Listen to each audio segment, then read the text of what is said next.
So the idea of this tutorial is to walk you through the steps to submit an application for a research space for the upcoming 2015-2016 school year.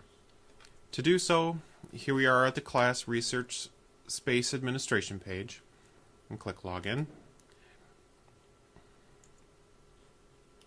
At this point, you can enter your login information that you received via email.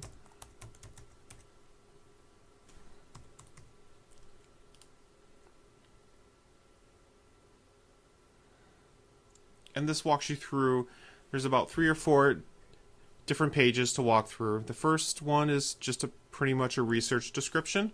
You can go ahead and put in your description.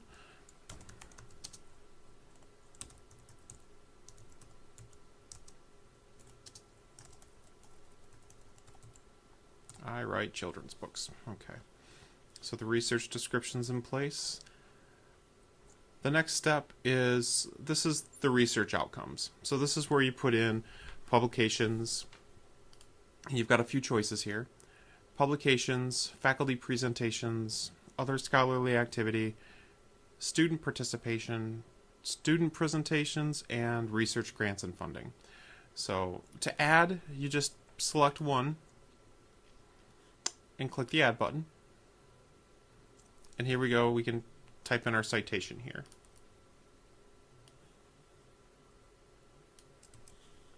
So we'll go ahead and add a citation. And what year? So this is for the past 5. So here we go. So 2014. If we want to add another one, we just click add, and we'll go ahead and add another citation. And we'll select the year.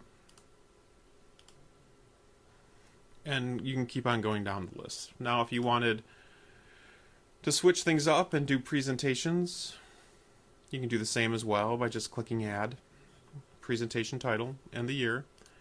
And we can go right down the list to other scholarly activity. Click add. Gives you a description and a year as well. Student participation. And click add.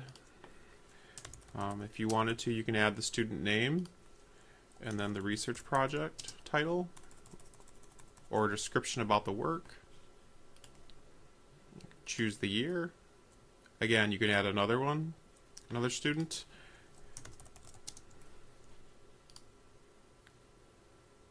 Select the year. And then once you've done that, you can move on to the presentations that the students gave, or you can go on to the research grants and funding. The research grants and funding operate a little bit different. We'll click add. So here you have a space for the grant name. Here you have the year. If we can get this to come down, there we go. The grant type, which is internal or external, the amount, and whether the grant was successful, whether it was funded or unfunded. Every grant should go on here, so even if they were unfunded, you should still get credit for writing the grant and submitting. Once you've completed the 6 categories here, click next. Here is an area to describe the research space that you're hoping for. In our case, we're going to need some office space. Might need a data port and a desk. And if there's any other space considerations you would like to make us aware of, then please do so in the space provided.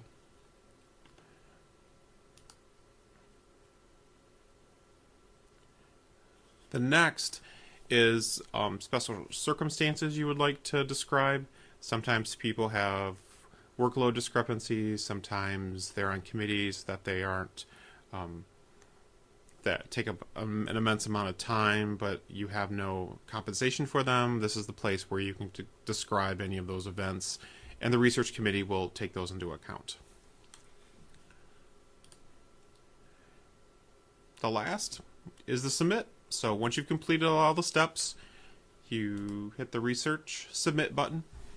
And once you've done that, then the application is submitted to the committee for review. Also, too, if you want to know, you can go back and review your submissions. But you won't be allowed to edit. So if I click in any of these and try to edit, you do not have privileges. Also, too, with this, which is nice, there is no save button. So once you click out into the gray area on the side, it's saved. And then once you're done, and you've got everything filled out, it's a quick log off and back to the website. Again, if you have any questions, you can contact myself, Aaron Perry, at 13969. Thank you.